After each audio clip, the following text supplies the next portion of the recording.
Okay, sorry about the technical difficulties at the end of part 1 there. Thanks for joining me for part 2 of deck construction for Mage War, 1st edition.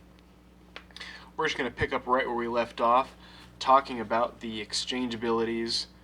We've got 2 of our allies here with those.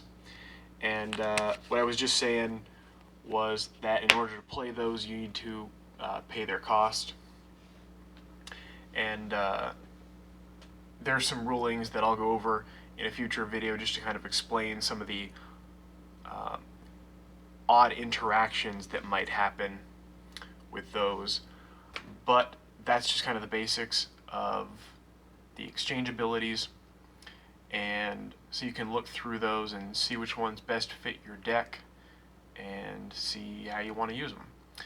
Next up is going to be the item cards, and since there are no items in the Cthulhu deck, we're going to use this here to demonstrate. But items, you basically build exactly the same as an ally, the same with attack and defense, and with they can have a DC primary, and then they can have special and secondary, secondary and special abilities, just like an ally. But their attack and defense is a bonus that they would grant if they have a bonus. They would grant that to the ally who wields them. But items can just have one of something. They don't have to have a bonus, or they can just have one ability, and so you can build them however you want. They're very versatile. And to reiterate the edit, costing for special abilities on items is the same as for secondaries, so special abilities add both their deck and play cost to the card. And their play cost is the same as their deck cost, so whatever you have for a special ability on an item, if you have one on an item, then it adds play cost just like a secondary ability. And then next, you'll have to read through the item section for how to use the acquire, but all items also have an acquire ability, and this is the same cost, or it has the same MP cost as the item's play cost, and acquire allows the item to be acquired while it's in play by an ally.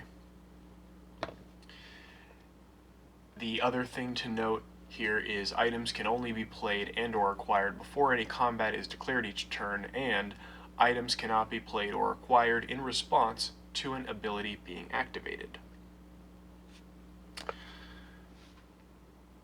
And then the final kind of note here going through the rulebook is about the optional alignment cards, and I think these are really fun, so I hope you enjoy using them too. And I really like that this game you can play in alignment with your deck. With the Cthulhu deck, I think it's a chaotic evil, but without reading through all of them, the basics is you have 3 different mind alignments, 3 different motive alignments, and you choose one from each. The mind alignments are lawful, neutral, and chaotic, and the motive alignments are good, neutral, and evil. So have fun with those. And that's kind of the end of reading through the rulebook in terms of deck construction. But just as some final notes here, before getting further, we'll do the deck profile for the Cthulhu deck here. But just kind of just in general, some ways to get started making decks. One way is just to get out a notepad or whatever you want to write it on, and write cycle at the top and just start going down from there and spend your 90 MP. Another way is, actually I think this is how the Cthulhu deck was made, is, I just started with the idea that I wanted a Cthulhu deck, and then I started by building this Cthulhu card, and I just wanted it to be big and nasty and to do mean things, so it's got TP counter, and then everything else in the deck kind of supports that strategy. And then another way is you can look at decks from other card games like Magic or Yu-Gi-Oh! and you can actually try to replicate deck strategies in Mage War. Some of them do translate over, so that's kind of fun. And that's just kind of the basic ways to get started making decks. I think once we go through more strategy guides and deck profiles and looking at ability combinations kind of more in depth, we'll start to see more ideas about how to build different decks and things like that. But a lot of the conventions and things translate over from other card games. So if you understand how to play Mage War, it's really also a viable strategy to just start reading through the rulebook and finding something that you like.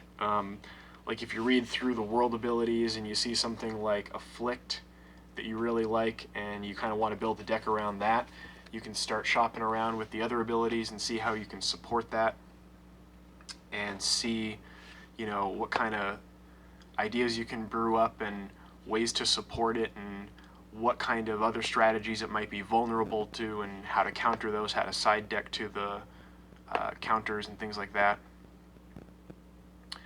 So that's pretty much going to be it for part 2 here. It's nice that it's actually a little bit of a short thing. I guess this would have just made part 1 just a minimally longer video if it hadn't cut out there.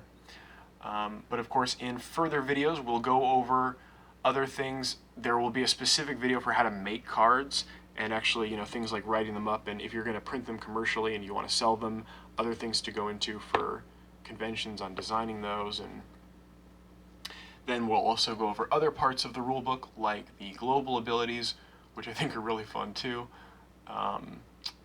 And I will be very excited when we finally get to the cube draft section. I really like that. So cube is going to be fun. And yeah, more videos to come. And of course, we will not stop doing the magic analysis videos. Just an endless number of ideas for those. So stay tuned. And thank you very much for watching. All the links are in the description if you want to pick up the template cards, or if you want to download the free rulebook, or even if you want to buy the hardcover. Although again, edits are going to come soon, as per the previous video uploaded, or 2 previous videos ago.